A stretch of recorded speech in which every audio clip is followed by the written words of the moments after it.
Hello everyone and welcome back to another episode of Stop Watering Dead Flowers with me, Chris Forbes. Before this week's episode, I just wanted to do a bit of shameless plugging for my Glasgow Comedy Festival show, which is on sale now. I will be doing a work-in-progress show called Father Christmas at the Stand Comedy Club on Friday the 27th of March. This is a pretty unique show. It is all about Christmas and is set at Christmas. The whole theme of the show is Christmas, but with a twist. If that sounds appealing to you, please come on down and check it out. In the meantime, please enjoy this week's wonderful episode. This is a really short story that someone sent in this week, but it's really tickled me. Okay. I thought I was muted on a big team call on Zoom. And I said to my cat, who was sitting next to me at the desk, you're the only one who understands me. But my boss replied, we hear you, mate, and we understand you too. But I think about that every other day for the last 10 years. A wonderful little anecdote there sent in from Susan from Glasgow. It just says there, thank you very much for sending that in. Please do keep sending in your own little dead flowers moments that you can't get out of your head. And welcome back to another episode of Stop Watering Dead Flowers.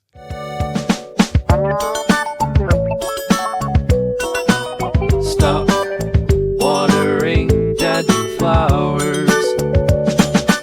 Delighted truly to say, and I feel like I always start off by saying delighted to say this week, and I often am happy to see who we have opposite us, but I really am truly delighted to say that it's my own mucker here and my old Scott Squad colleague, Darren Connell. How are you, Darren? It's really good. I just get cramp in my hand there because I was at boxing training, first for my exercise in like 3 years.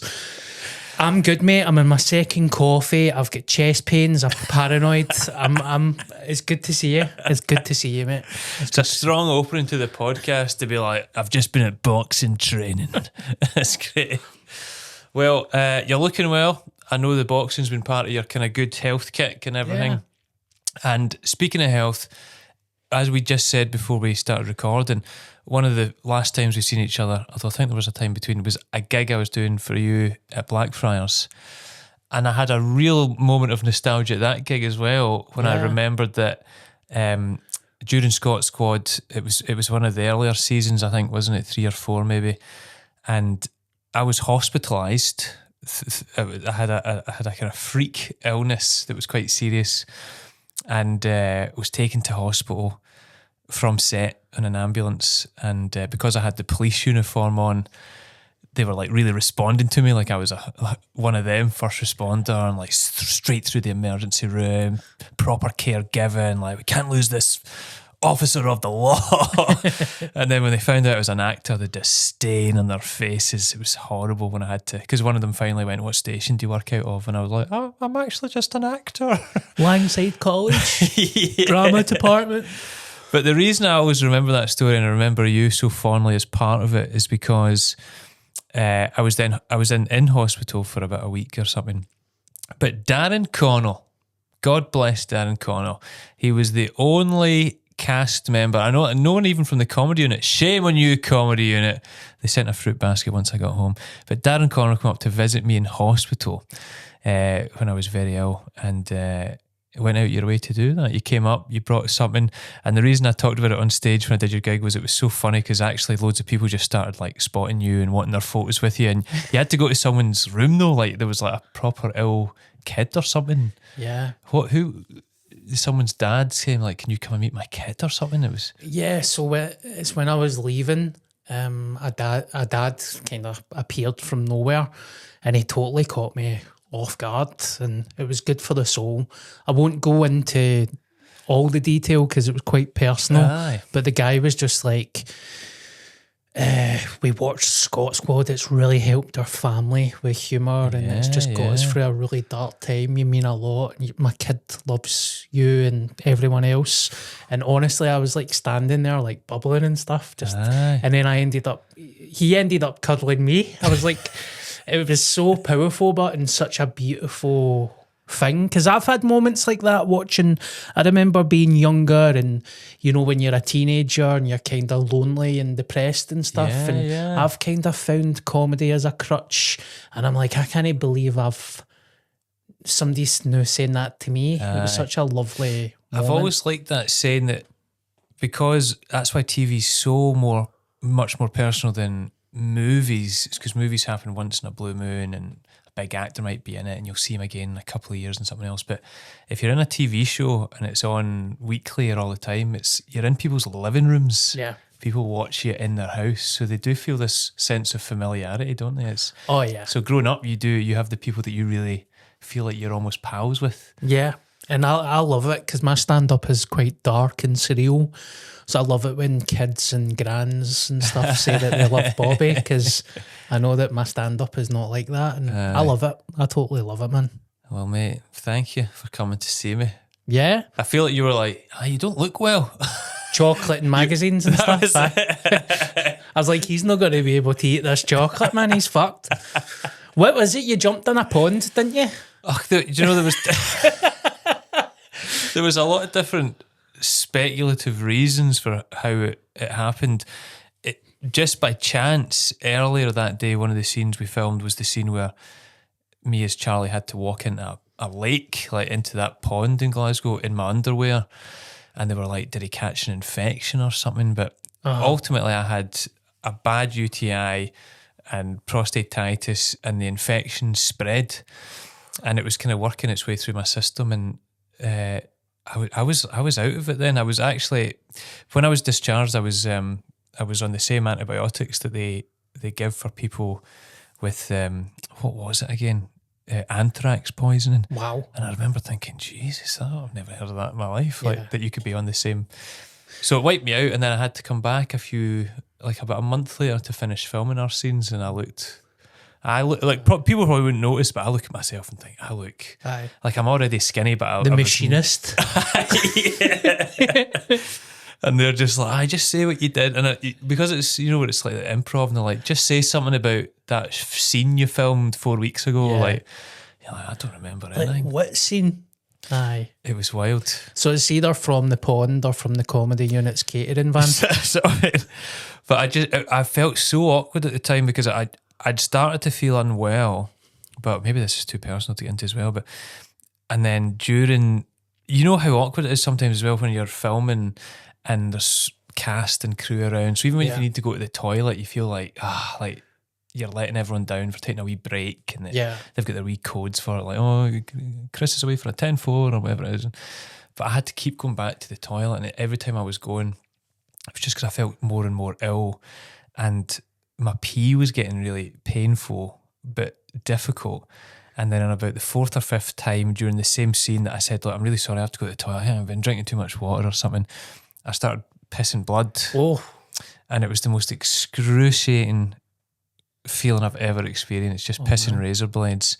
And I had to say to Angus, remember that guy Angus, who was one of the ADs, I think the first few, but I didn't know how to tell that to people because I knew it was going to have a big impact on the fact that there's 20, 30 people waiting around to film it, that I had to say to someone, like, I'm really sorry, like, I'm really sorry about this, but I appear to be passing blood.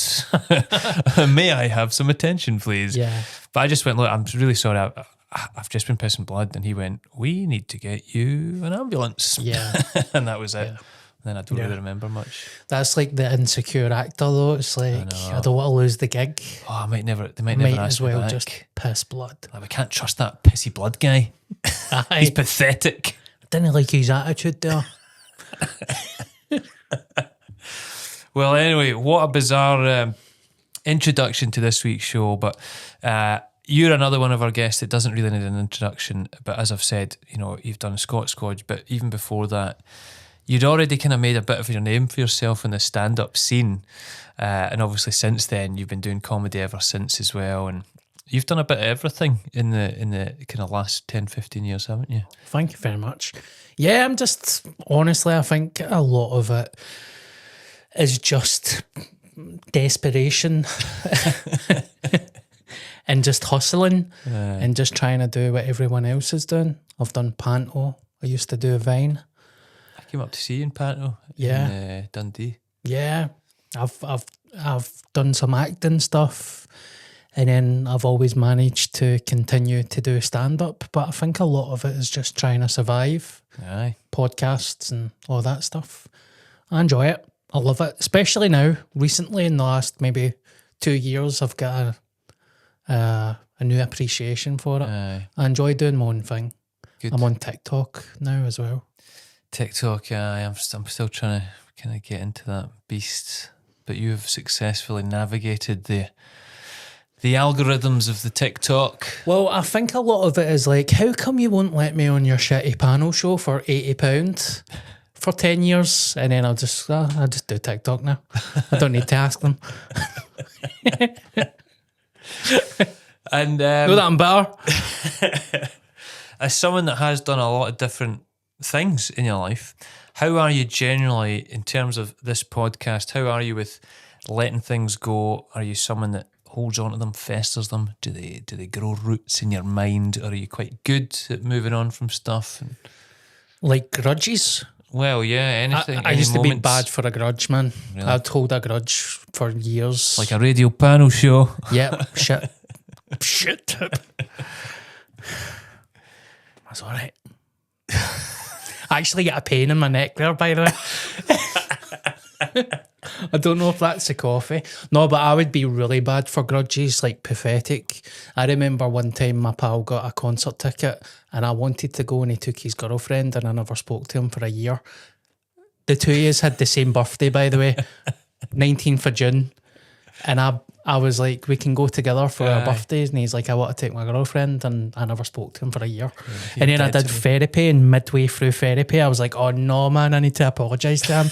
I was a fucking idiot. But when I made that decision, I was like, you're dead to me, mate. Yeah. You're dead to me. I'll never talk to you again. And then I was like, I'm so sorry. I'm mentally ill.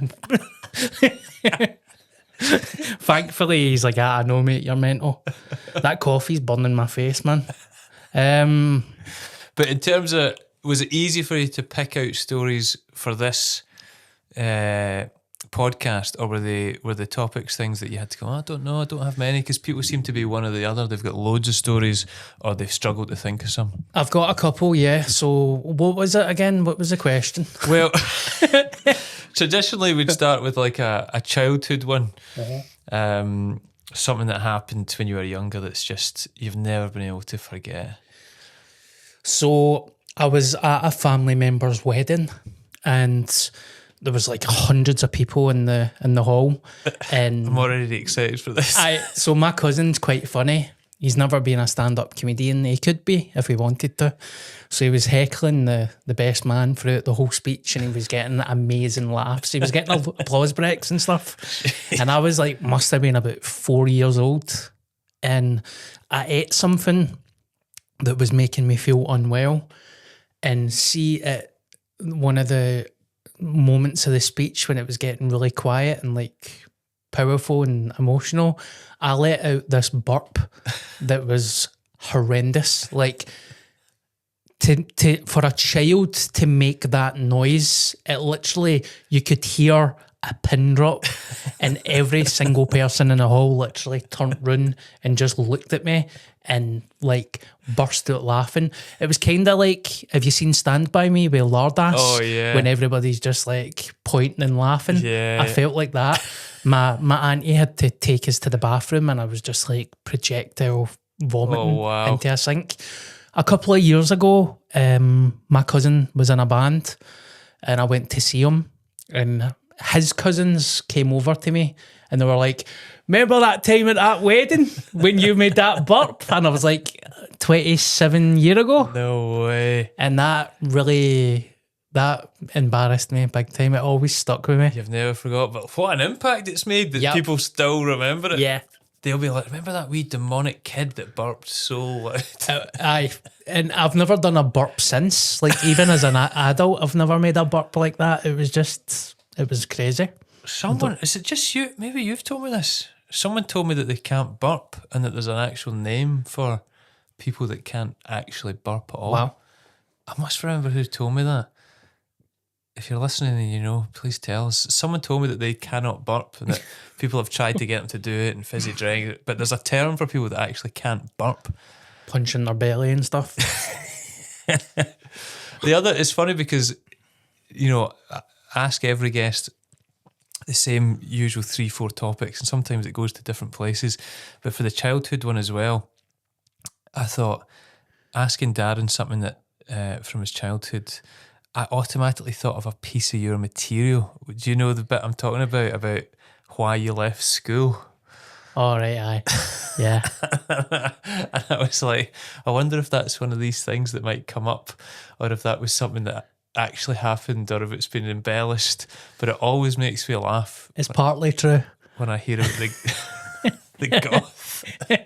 I got a wank off a goth. Aye, it's basically that happened. I wouldn't say it was the main reason why I left school, but it definitely was. Played a It was part. definitely up there. It was in a picture an omelette. It was in the omelette. It was making the omelette. Do you know what I mean? It was in the back of my head, and I get caught red-handed. Like my pals walked around a corner. I had my denims and my pants round my ankles, and a goth was going as a wank. And we went into school on Monday. Everybody was talking about it, and this is when I realised I'd be a good actor or a psychopath, because I was flat out like, guys, what are you talking about? There was no emotion. I wasn't angry. Do you know how kids are like, guys, stop bullying me and stuff? I was just like, what a stupid, silly lie to make up. How pathetic are you guys? And then I was playing a lot. Yeah, guys, I got a wank off a goth and all that. And then about 2 weeks passed, and I was like, this is not slowing down. Wow. Like, I was getting people getting in touch with us. I've had people lie about me as well, and I'm like, I know, man, I just take it off. And then one day I just woke up and I was like, I'm leaving school, man, fuck this. Because you couldn't handle the slagging. That's what you say, innit? I couldn't handle it. And then about same again with like holding grudges against my mate. I done therapy, and about 15 years later I just done it. I had a fucking wank off a goth. Who cares? Do you know what? I've always wondered about that when I hear you do that wee story, and it's such a funny line when you're like, I left school because I got a wank off a fat goth and couldn't handle the slagging. I always want to know more about the goth in that scenario as well. Because, I mean, if you were getting a bad slagging as well and you weren't a goth, Yeah. how bad was the goth's life? Because at school, being a goth's even a bit out there. I feel like I took most of the hit. I took the hit. Like, we expect it from the goth. My pal walked in the corner and he done that. Oh no, man. Oh no. Was he one of the ones that walked in on you? It was up against a church as well. I don't know if that's like, I don't know if that's evil. It makes it more gothic as Yeah, well. The yeah. goth was having the time of their lives. My bare arse was leaning against St Matthew's Church in Bishopbriggs, the place where I got my communion. I've buried family members in there. I've had some horrendous deaths in my family, and I've buried them there, and my big fat hairy arse was pressed up against St Matthew's Church. Forgive me, God. Was it worth it though? I mean, did you? Was it to completion? Yes. Was it interrupted? No. Yeah. It was interrupted. I still completed it. Is this going to be on YouTube, man? I'm starting to get worried. So that was what would you say that as childhood, teenage? I was 16. 16, yeah. Yeah, childhood. I mean, let's count that as you're a young man. Yeah. You know, finding your way in the world. It's the fact that my denims were round my ankles though. And I you're could have, still trying to deny it. Yeah. So and I was just like, I wear a low waist, guys. I never even covered up or like, oh, I was just done that, all right. All right, how you doing? Aye, horrendous. But here I got a good 4-minute joke with it. Shout out to the goth if you're out there and you're listening or watching. I love goths. Yeah, I can see why. They're always good to me. Aye. Oh my days. All right. That's great. A couple of childhood ones there really as well. The wedding and the goth incident. Yeah. Let's move into a story from at any point of your working life in whatever field you were in at the time. What have you picked out from that? Right, so this is really embarrassing. It's not like the first two weren't. I know. I'm like, like a fat golf wank. No, this is work related, Right. and it was long before I did stand up comedy. I don't know if you know this story. I was sitting reading the Evening Times one day. I was about 17, maybe 18, Right. and Karen Dunbar had this 2-page spread in the Evening Times about how she made it, and she was talking about the comedy unit. And I had the kind of seed planted with comedy, but I never knew you could do stand up in Scotland. I never knew there was a stand comedy club. I never knew you could get stand comedy, like comedy clubs. So Karen Dunbar was saying I did an open audition at the comedy unit, and then that gave me my chance to get my big break. And I had, at that point, my mind was 100 miles per hour. I had all these kind of half-arsed ideas about comedy, and I thought, I'm going to phone the comedy unit and bullshit myself into an open audition. And I did it. I phoned them. I phoned the comedy unit, and a runner answered the phone. Can't remember who it was. And I was literally like, I'm a stand-up comedian. I seen that Karen Dunbar spoke about open auditions. Is there any chance I could get an audition? And I got an audition, mate. No way. So then I went to a charity shop, and for some stupid reason I bought, like, I used to wear it doing stand-up. I only wore it like 5 or 6 times. Right. It was this big massive suit. It was like 3 different parts to 3 different suits, and a top hat for Tam The Shepherd. famous Tom. Yeah. Top hat. So then I turned up. Did you have an idea of what you were going to do when you phoned up? Or was it only after they went, yeah, come in, you went, oh, what am I going to do? Mate, I went in, so they were like, you need to do 10 minutes. So I went in there. Gavin was there. BBC commissioner now. What's his surname again? Smith. He was there. The old comedy unit owner was there. And a female producer that I can't remember. And I was sitting there so nervous. I drank like 4 cans of Red Bull, and I was sitting there in my suit. And see, the thing is as well, see the person in before me, Yeah. she was getting like applause breaks and stuff. So she smashed it. She smashed the I audition. wonder who it was. I bet it's someone we know now. I know who it is. I can't remember the name off the top of my head. But I can't believe I don't know you did this. oh, mate, I even brought it up to Gavin like recently. When we were doing Scott Squad, I was like, do you never remember that? And he's like, I don't remember that. And I was like, thank God you don't remember that. So what was your whole gambit? So, mate, I'm actually hitting a beamer thinking about it, because I never had any jokes prepared. So this person get like 10 applause breaks, and then I went and sat to silence. I remember, oh my God, man, I'm so embarrassed. Thank God I've actually went on to have a good career. This is brilliant that this is happening right now. I had a tea towel, right? So say, oh my God, I'm so ashamed. I had a tea towel, right? And Gavin was sitting there looking at me, and I was literally like that. Like that. To silence. That's all I remember, right? With a tea towel. How long did you do that? Oh, mate, I can't remember how long I did it, and I don't know if I done it for 10 minutes. But see, after it, all I got was, yeah. Was that your only bit you did? You just did the tea towel? I think so. Like that with a tea towel. Like peekaboo to a fucking child. I was going to say, I do that with Lily. Oh, my days. My God, man. But, I mean, a ballsy move, again, risky. They could have thought, look at this absurdist, surreal genius. Horrendously died on Mars. Horrendous. And then that was like, I tell you what, Gavin did say, why don't you go and do stand-up? And I was like, where? And he's like, you can do the Stand Comedy Club. And I was literally like, what's that? And he's like, it's a comedy club in Glasgow. So then I got the email from him, I'm sure. Got in touch with Eva. Got a red raw spot at 18 years old. And guess what? Horrendously died in Mars. Detail. Horrendous. Aye. But isn't that... So it's great, really. It was one of the most embarrassing moments of your life, and yet it still led to finding out about the stand and doing stand-up. So I guess it was just as well. Well, I tell you another thing. See, when I done my Scott Squad audition and I went back to the same building, I remember going in so determined of like, I'm not going to be shite here. There's no chance I'm going to be shite. Yeah. That's not going to happen again.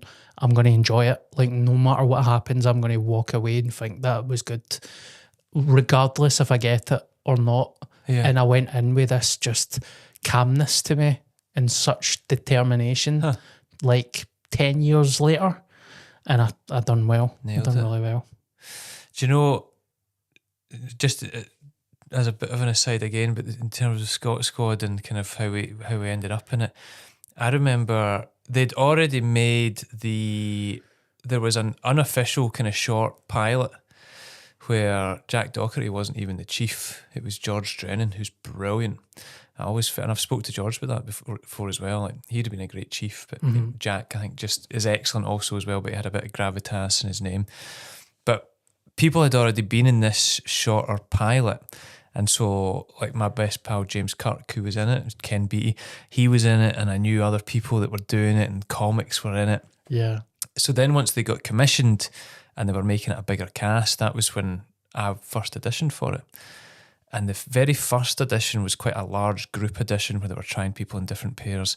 And I felt it went so bad. Like, I was convinced, like 100% sure, that there was no chance I was anywhere close to it.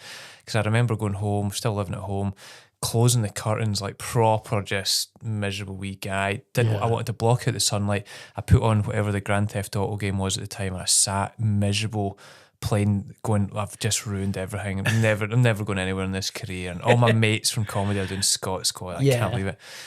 So when it was about a week later, I got a call saying, "Oh, you've got a call back." And they'd paired me together with Ashley, and there was a couple of us that were trying in terms of those partners. I couldn't believe it. Like, it felt like the kind of thing that all of you guys were doing and that I was going to miss out. And I couldn't believe it when me and Ashley got paired together.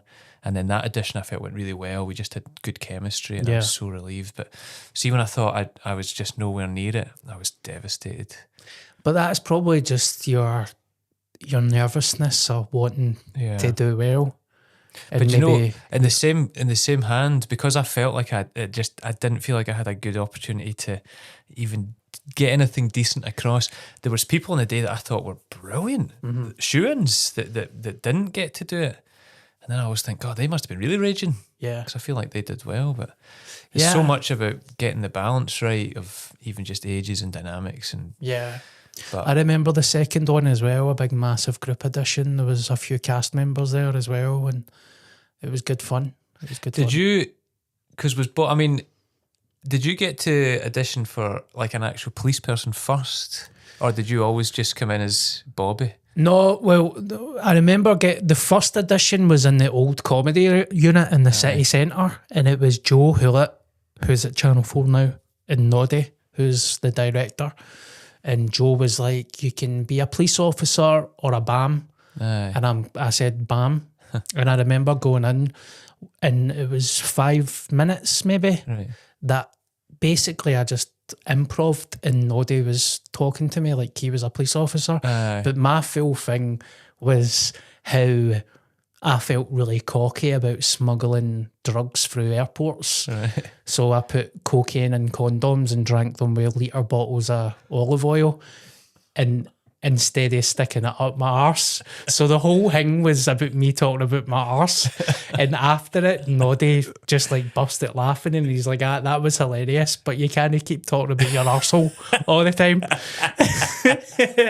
Because I was like in-depth detail, like just any olive oil for Safeway or Morrison's, it doesn't matter how much. And it's good for your skin, just talking utter shite. Oh, wow. And then I went back, and it was just responding to the improv games. But I heard that Joe told us, Joe said, you were so cartoonish and so silly. If you were a police officer, it would be... it wouldn't be stupid. believable in terms... So I think Joe said, we would love Darren to be in it, so why don't we make him like a pest or a nuisance? Perfect. And then when that happened, I get called in, and we all had this massive kind of brainstorm. Great. Noddy was like, if you were a pest or a nuisance, what would you call him? And there was things that I applied to my life. Like, remember Gus Lundburn? Yeah. Is he still gigging, by the way? He's not. He's moved down to London. A great comic for anyone that's curious. Gus Yeah. Lundburn. Check him out. Good guy. So he used to call me Bobby Dazzler. Right. Anytime I used to see him or walk into a green room, he used to shout, Bobby Dazzler. And I just found it always, because Gus is so funny. Aye. Anytime he did it, it just made me cackle with laughter. So I took Bobby from what he called me. And then Fridge, the dog. Oh, So see my brother's boss, they own LSK Supplies. Right. And when I was a kid, his boss used to call me Fridge. There's an American football The player American called football Fridge. player. Yeah. So he's another guy that used to, because I was quite a big child, right? Right. He used to drive past me in the street and shout Fridge, feel like he's banned. And he never said it in a cruel way. He said it in a way that I found really funny. It always stuck with me. So Noddy was like, what would you want to call your dog? And I just thought, Fridge. So, and it was because of that. So I was just taking moments of my life. And That's brilliant. even the Bobby thing, like, so much time has passed. I can't remember what my nephew done, but I was babysitting my nephew once. He was only like 4 years old. And he said something to me that was so childlike and silly that I thought, imagine having that attitude and approach to life. Yeah. It just tickled me. I wish I could remember what it was, but I was like, only a child would say that or think that. So I tried to take that That's a and perfect just description of Bobby. add it to Bobby. Like a kid in a big guy's body. Yeah. Aye. That's good. So like an innocence and a childlike kind of friendliness and just nothing offensive or anything like that. It was just me mimicking my nephew.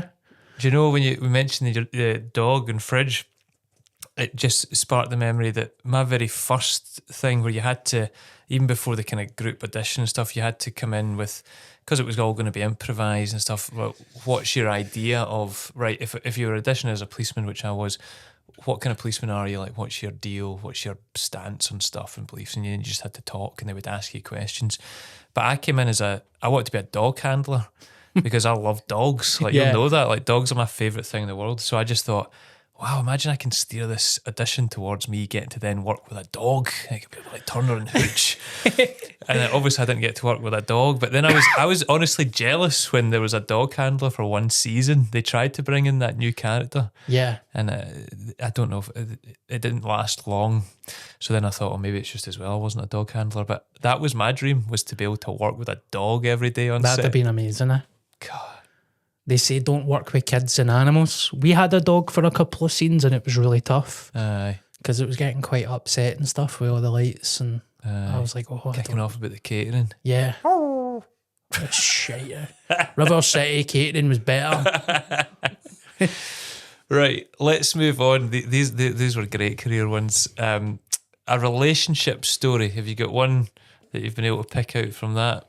I suppose partly the goth one kind of crosses both. Yeah. A very short-lived relationship, but It's probably back to primary school. I remember having a girlfriend in primary school and I get dumped and I decided to walk up to the football pitches and sit on top of a hill and I was like looking out at the school and the pitch. being all forlorn. Yeah. And I was like, literally sobbing, like crying tears. No. And two girls came up and she was like, why are you crying? Is it because you get dumped? And stupidly, I don't know why I said this, but I said it's because my granddad died. And she was like, no, it's because you get dumped. Why are you lying? And I was like, no, my granddad he died. And I had to like go into detail about it and stuff. Like he died like last night and stuff and was totally stumbling my words as I was like sobbing and like, oh, mental. I assume your granddad was all right. He was all right. Yeah. I mean, he's dead now. If he was alive, he'd be 123 or something. Oh, wow. But That's what when you're in primary school, just I guess the embarrassment, you just don't want to be like, it's because I was dumped. And aye. crying alone was probably something that you felt a bit embarrassed about. So it had to be about something more. The top of a hill by myself, looking out It's a beautiful poetic image. like I was Quasimodo or something. Just the whole freak. What was primary school relationships they're short-lived, aren't they? Oh, yeah. Can you remember what sort of just daft wee kid petty reason was the reason that you were dumped? Oh, she got another boyfriend in front of me. I think was he had it. literally done that. Do you want to go out with me? He's done that, you're right. And that was it. Primary school's brutal. Oh my days. Devastated. Devastation, man. Primary school was mental. I used to go to primary school wearing my... I used to wear my brother's clothes to primary school. Like full-blown adult trousers. Like everybody What's wore... the age gap? Was it quite a big one? Mate, my brother's fucking 53. My oldest brother's in his 50s. I'm 38. Everybody was wearing black trousers. I was wearing grey joggies. Grey joggies pulled up past my belly button, walking about primary school. No wonder I've got a mad sense of humour. Like my whole childhood was fucked. Like massive Slazenger like grey joggies. Yeah. Like, Well, the mad costume for that comedy unit edition's making more sense now. aye. You're like, I just usually wear mad stuff. Just massive trousers. And I used to play football and stuff, and like my trousers used to fall down, and my arse was out and stuff. I'd have to pull my trousers up. You have to stop talking about your arse. Get your arse out. I know. So, aye. Amazing. Thank you so much for sharing some of them with us. So good. Have you got some stuff coming up that we can tell our listeners and viewers about? Are you going to be coming back to Glasgow Comedy Festival? And you often got your Blackfriars shows now? Yes. So, I am on Instagram and Facebook as Darren Connell Comedian. I do a podcast called Straight White Whale, and I do another podcast with Gary Faulds called Glaswegians Anonymous. Next year, I'm going to be doing a tour by myself. I'm not doing the Glasgow Comedy Festival. Right. And me and Gary are going to do some live podcast gigs. I do monthly crowd work nights at Blackfriars, and you can check that out They've on... been just going wild, haven't they? Just selling out. It's been really good, mate. It's been good. Get down, check those out if you can get a ticket, man. Yeah, watch me drink weed colour for a laugh. Wearing massive joggies. Thank you very much for coming on, mate. Good to see you and good to catch up. Thank you again to everyone that's watching, listening. Thanks to the Stand Comedy Club, who this podcast is in association with. Please remember to like, share, subscribe. If you want to consider signing up for the Patreon, that would be greatly appreciated. It's £3 a month, less than the price of coffee. It will really help us see if we can survive a bit of longevity. But if not, please do just keep watching and listening. Give us a wee review if you can, and we'll see you next time. Thank you. Stop watering dead flowers.